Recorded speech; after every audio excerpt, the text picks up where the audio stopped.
Hello ladies, we are going to paint an iris since those are what are in bloom or about to bloom in my backyard. And so yeah, they were kind of on my mind, and so I thought that would be kind of fun. So really quickly, I did do a swatch paper. I am using permanent magenta, sorry. The purple that we use, dioxine purple. You could also use, I guess, violet or whatever it is that you have in your kits. You could use either cadmium yellow or Arulian or New Gamboge, a warm yellow. And then I was looking to use Hooker's green and cobalt for the leaves. So this is sort of my little swatch paper. So this is magenta, this is purple mixed with magenta, that's purple straight up. That was just another version of the mix here. And then this was just a pretend petal with a little bit of the yellow dropped in. So that's the throat of the petal, the one that kind of sticks out on a bearded iris. So we'll see a little bit of that yellow in there. And then these obviously would be the leaves. So those are my, those are my colors that I'm using. If I add anything down the road, I will let you know. There is a line drawing, so I will bring that into class, so you'll see that before you see the video. And I think we're going to do a little bit of skipping around on this one since we have all these different petals. So there's a petal here, there's a petal underneath it. There's this one in the front, there's two on the sides, and then there's presumably one in the back that we can't see. So there's 6 petals in an iris. So 1, 2, 3, 4, 5 we can actually see. The 6th one is sort of behind all this stuff. So, and I don't have a photo of this iris, it's just a line drawing. So I'm going to have to just sort of play it by ear as far as where the colors and where the shadows go in my mind's eye as I'm painting. So let's jump into it. And this might end up being a multi-part video if I need to have some dry time between certain areas. So we'll see how it goes. So I am starting with a mix of the purple and the magenta. So it's sort of this kind of a color. And I'm going to do petal by petal. You know, I've seen people do it different ways, but this is just sort of the way that I tend to go with things. I tend to sort of outline the petal and then drag the paint in, and then probably when it's dry, I'm going to end up going back and doing some darker areas around the edges or where the ruffles are or whatever. So we're just going to play it by ear and see how it goes. This is my number 8 long round brush that I have that I like so much. I have a feeling that quite a bit of this will end up being painted with this brush because it is so versatile. But we'll see again, we'll see how it goes. Maybe at the end, so there are some veins and things. So irises, especially bearded irises, have a lot of ruffly veins and lines in them. So this would actually be a perfect project to utilize watercolor pencils or watercolor markers to do some of those details at the end. So some of those veins are on the drawing. You don't necessarily have to draw them in. You can if you want to, but you don't necessarily have to. But what can happen at the end is once all this is dry, if you wanted to go back and accentuate some of those, because they do tend to be darker, because they do change the contour of the petal, so therefore they start catching lights and darks. So we could always go back and do some of those lines with a pencil or a marker, and that would be kind of fun. So it would be a little bit of a watercolor mixed media instead of just straight up paint. Up to you. And I'm sorry about my voice, but for some reason my throat is just so dry and crackly today, like just my voice. It's not like I'm feeling bad, it's just that my voice has been a little funny. I don't know if it's allergies or what the heck it is. So I did a quick wash and I added a little bit more to the edges. I picked up some towards the center so we have that sort of rounded contour shape. And that's one petal. I'm going to just let that be for right now. I'm going to skip over to this side where there's nothing touching. And I'm gonna kind of do this. So this part of the, oops, this part of the petal is facing up. This part of the petal is the underneath part. So I'm gonna do sort of the same thing. I'm gonna just do that edge up here. And then pull that paint in. And then I'm gonna try to do the under part of it because there's a little bit of a line there. So there's a little bit of a divide. So we'll leave that kind of the way that it is right now. And this would be a little lighter. This little bump would be a little bit lighter because it's sticking out. This part where it's going into the center of the flower would be darker just by virtue of the fact that there's petals that are sort of close together right there. So this underneath part, I'm going to try to do a little bit more saturated, a little bit darker. And just leave a little bit of a white line between these two. So this line between would be where that petal is folded over on itself. And so this would be like a little edge. So this is the underside of the petal. And let's see if we can get that a little bit darker.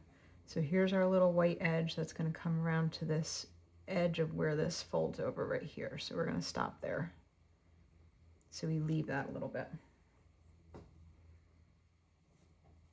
And then lighten it up a little bit towards the edge because the light will filter through the petal and sort of lighten it up a little bit.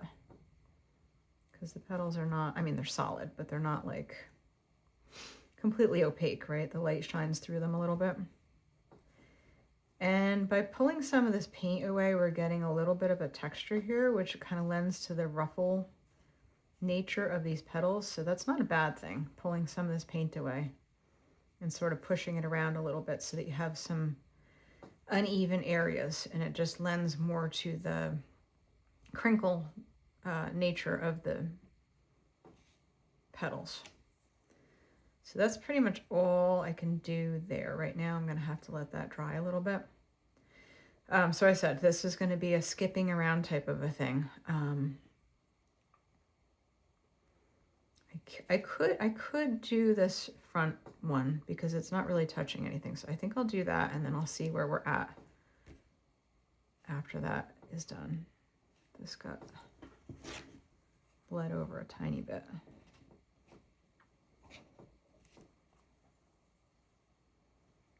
Just fix that. So remember, where things are touching each other or they're close to the ground, those areas tend to be darker because you have more things near each other, or you have the ground that's touching the object. So if you're trying to figure out where the darks and the lights are in an object, you have to just sort of figure out where your light source is coming from and then where things are meeting up and touching each other. So I think we could do this petal in the front. I'm going to do a very light wash because this is our sort of most forefront petal. It's the one that's right out in the open, right in front of our faces. So it's grabbing a lot of light. And it's also the one that's going to have that little yellow throat where it's coming out of this centerpiece here. And you can leave white in some of these areas too. I don't know if you can see these little specks of white. In loose watercolor, there's very often a lot of white left. So if you don't completely solidify your petals and leave a little bit of that, that's just sort of a kind of a painterly cool touch that you can do. So the edges down here would be further away from the light. So I'm just going to drop a little bit more color in those areas. And it will bleed in and sort of make that crepey look, which will actually help with the crinkliness of the petals.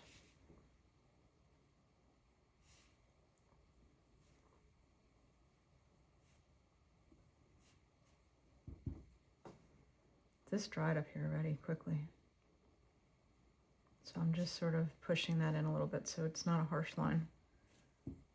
And then some of these lines, if you saw, I just sort of brushed the paint down into them So again, we get some of those little shadow areas starting a little bit. We'll go back and add more of that, but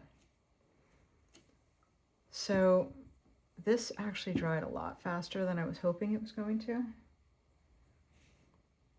And I wanted the yellow to sort of mix with the purple a little bit, so I'm adding a little more light purple there just so that it's still wet. And then I'm going to go ahead and grab a little bit of this, whatever this yellow is in my palette, which I'm not 100% sure. And I'm just going to drop it in right there and see how it just sort of bleeds down into it. So it is yellow, but on the edges it's going to bleed with the purple, and yellow and purple make that sort of either gray or brownish gray color, so that will blend together and make that nice transition there. So for right now, I'm going to leave this as it is and just let it dry and then see how it looks when it's done. So in the meantime, I can go down to do some of these leaves, which are not touching anything. So again, it was sort of a mix of hooker's green and cobalt. And that's not an exact mix of anything. And some of the areas could be bluer, some could be greener. That would lend to more interest. So it doesn't have to be necessarily all the same exact color, but some mix of those two colors.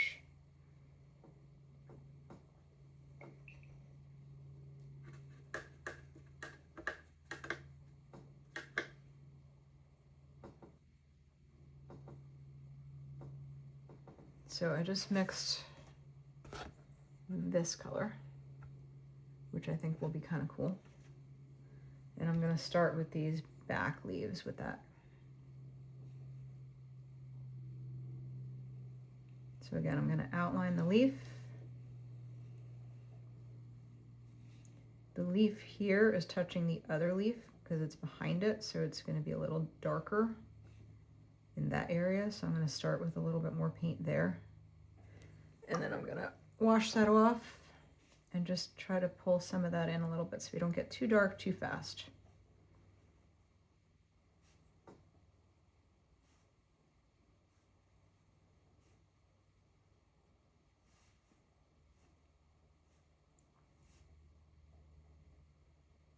And that is pretty much all there is to that for now. If it's too blue and you want to make it a little bit greener, you can go ahead and grab some green and just drop it in there. And that'll change the color of some of that leaf, make it a little bit interesting. If you liked it the blue color, you can leave it the blue color. That's kind of interesting having a little bit of a mix of the two. So we can do one other leaf. I guess maybe we'll do the forefront one to do something different. I'm going to make that one a tiny bit greener and a tiny bit lighter. So I'm going to start with the edges again.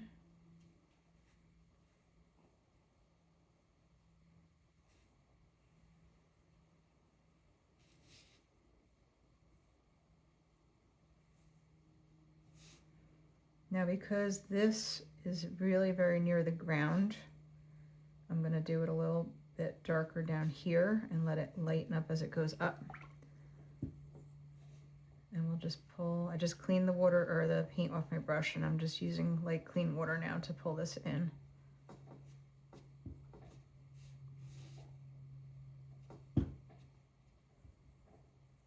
This one is quite dark, so I'm going to darken this one up just a tiny bit at the bottom.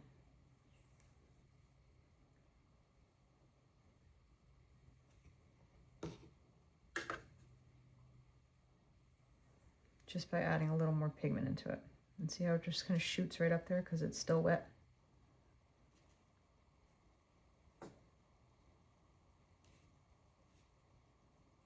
Okay, so we'll leave that alone for right now. And let's see, that is drying. Got a little drop of water there. I don't know, I think we could actually work on this. It's actually drying pretty quickly.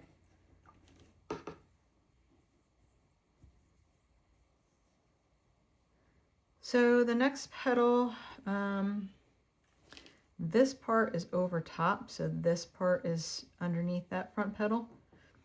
Looking at my line drawing, so we're going to have a little bit of a darker edge right here, and then this will be a little bit lighter. So we're going to go ahead and grab some of that magenta purple mix. We're going to outline from up here to start.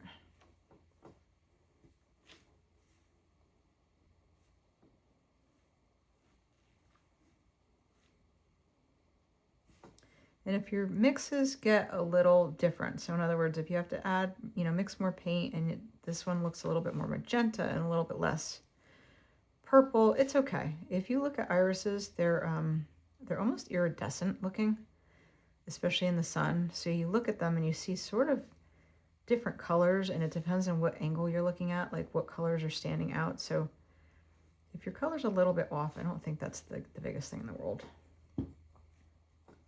I'm getting clear water now to pull this in. Being careful about that yellow area. I don't want to damage that because it actually spread out beautifully. So we have the whole petal filled in now. I'm going to add a little bit more pigment to this area where I said it was touching this petal.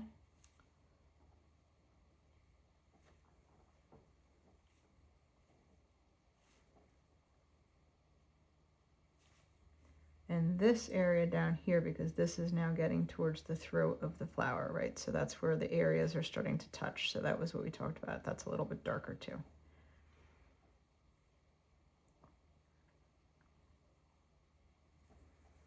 And I'm just going to mess around with pulling a little bit of that up to get a little bit more texture.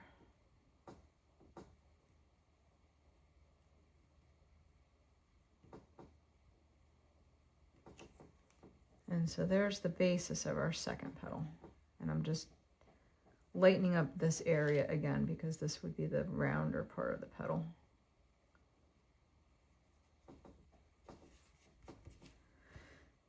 So I think that we could actually do this fifth petal.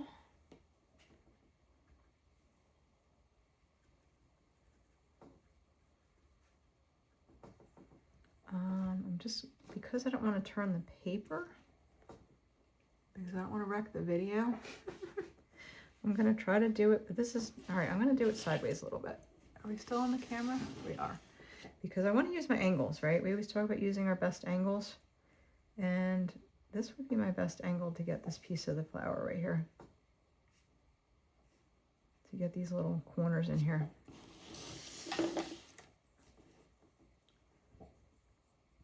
So now that that's in there, I can just spread it. And again, this is the underside of the petal, so it's going to be a little bit darker than the top side. And this part where it meets and buckles over would be the darkest part.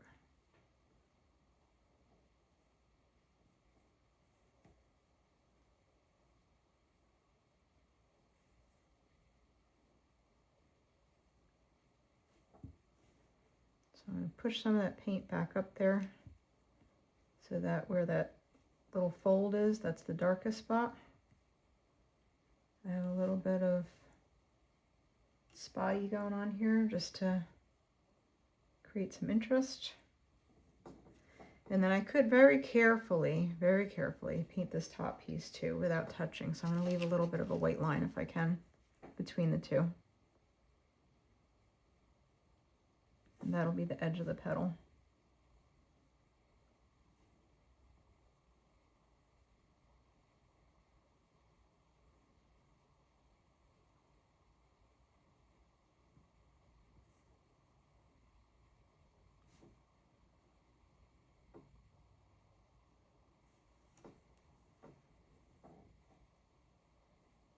So there we have that.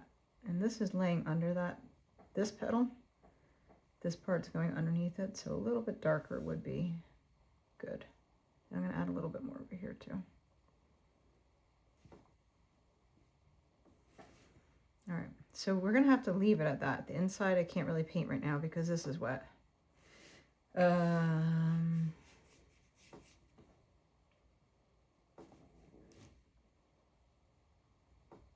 I mean, I could paint one more leaf. There is, this one's dry enough to paint another leaf, so we could do one more.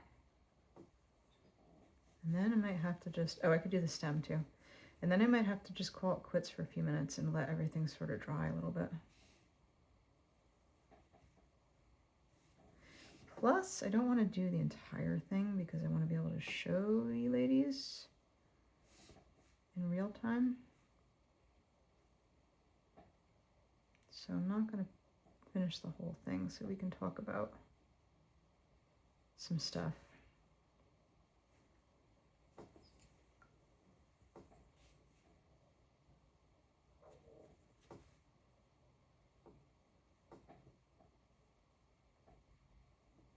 All right, so there's a third leaf.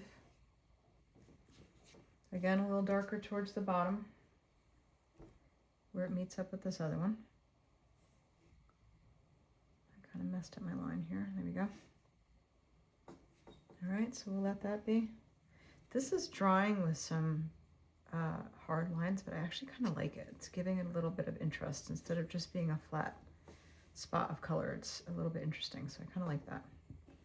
I may actually just drop a little bit more straight up green right down here to kind of give it maybe the same flavor. All right, we'll see what happens with that as it dries. So we can do the stem. I think to start out with, I'm just going to do a light version of the green, and then I may go back in with either a colored pencil or a marker or a very skinny brush and do some darker edges once this is dried. So I'm just going to paint the stem one light color to start.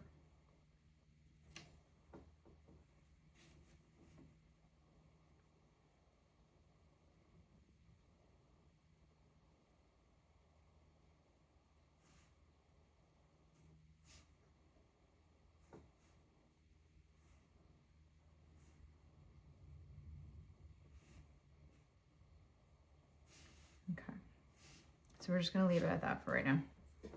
And we'll go back and make some darker edges somehow to make it look round.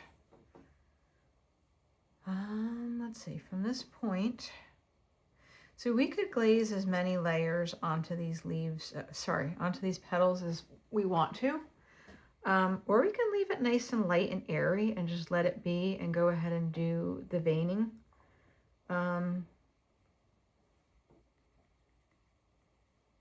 This is still a little cool, so it's not 100% dry. So, ooh, and I just dragged that over. I don't really want to jump into that just yet, I don't think, because I don't want it to inadvertently start to bleed. I don't want to be impatient. So I think I'm just going to let it be for now. And maybe if I have time, I'll come back and do a little bit more veining. Maybe we'll do it in class, and then I'll come back and finish the whole thing at another time like we did last time and stitch the two pieces together. So this is dry right here. So I could leave this edge white, or I could make it a really super, super light purple, which I think is like almost like a dirty water. So I think I'm going to do that.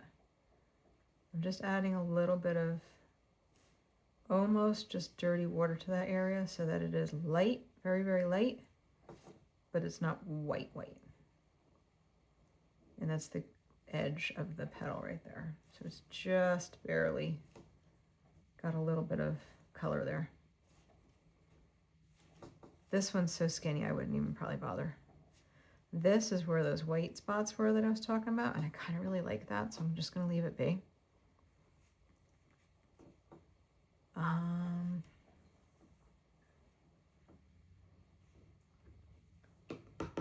I'm going to try just a little bit of veining right here and see what happens.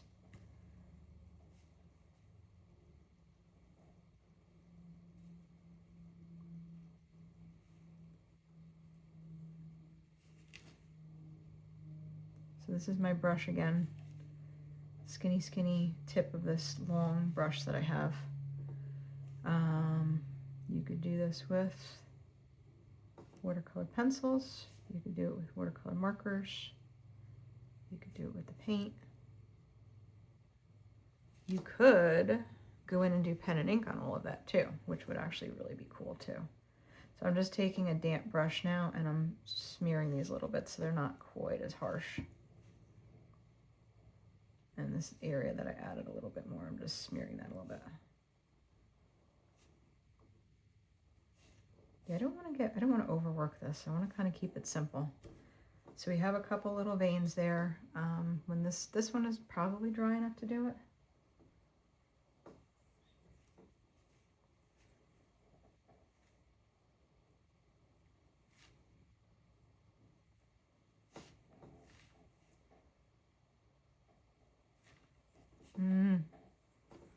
I should have really turned that. Because these really do sort of bend this way.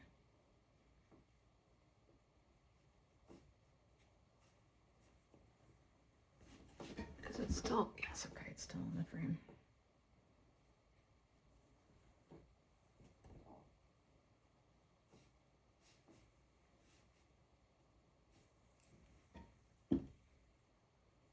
I think I picked up a little brown in there somewhere. Oh well. And then I could do a little bit of the same thing down here, going towards this edge. And these lines can also serve as contour lines. So sometimes lines actually define the direction of the contour of an item. So you can actually, it's like drawing. So if you use pencils or pen and ink and you do hatches or cross hatches, and the direction that you're using them is going to make that thing look like it's going in a certain direction. So by bending these lines in the direction the petal would be going, it's actually giving the illusion that that petal actually is round and is bending that way, just by adding those lines in. So that's another good reason to be putting some of those veins in, I guess. This one, so as I'm talking, I'm like, oh, it's all wet. I'm gonna have to wait until it dries. As I'm talking and moving around, things are drying so quickly that I guess I don't really have to. Let me just add a little bit more purple here. So we could actually go back and do a little bit of veining on this one too.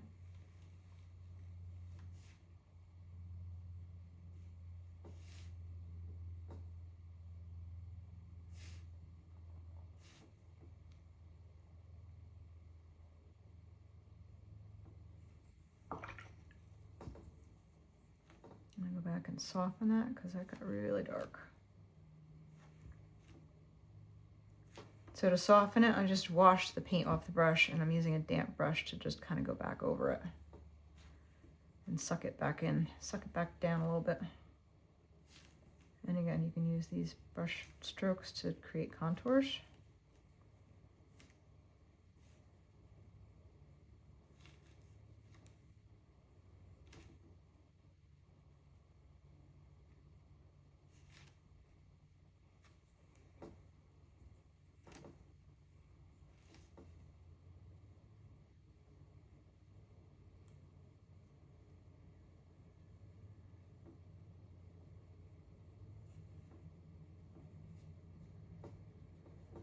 So just a little bit of illusion of that roundedness of that petal. And then some of these, if you need to go darker after they've dried, you can go back in and add some more shadow to these bottom parts where they would be touching other things or rounding off at the bottom. So you can do as much or as little as you want, really. Let's see, we'll do a little bit of that over here too.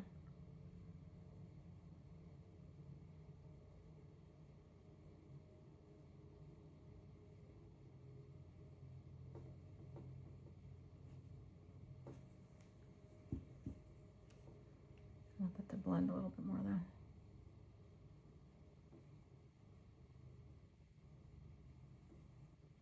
So we just added a little bit more. So oh, we have to deal with the center part, and now I just wet it again, so we can't do that yet. I'll have to go back. Actually, that's not true. Because if I leave a little bit of white, I can do that. So this is the inside of the flower. It would be potentially the darkest area because there's very little light getting in there. And then this front petal sort of comes rounding out of there. So there is a little bit of yellow going on inside of here because of the fact that all the stamens and all that stuff are inside of the flower, all that yellow. So what we can do, which will be kind of cool, is add a little bit of yellow to that purple, which will do two things. It will bring the yellow into the color scheme in there, but it will also darken up this purple by making it sort of a brownish purple, sort of a shadowy color, because they're two opposites, right? So when we add an opposite to an opposite, yellow to purple, we get sort of like a brownish or a grayish color depending. So we can darken that up, but make it luminous at the same time because it's got that opposite color in there. So that's the dark shadow inside. We'll see how that dries, see if that works or if that needs more color. And I think I'm going to stop at this because I do want to be able to show you some of these things in real life. So maybe we'll do some low lights on these other petals and some veining. Maybe we'll finish this other leaf in class and just see where that takes us. All right, I will see you ladies tomorrow.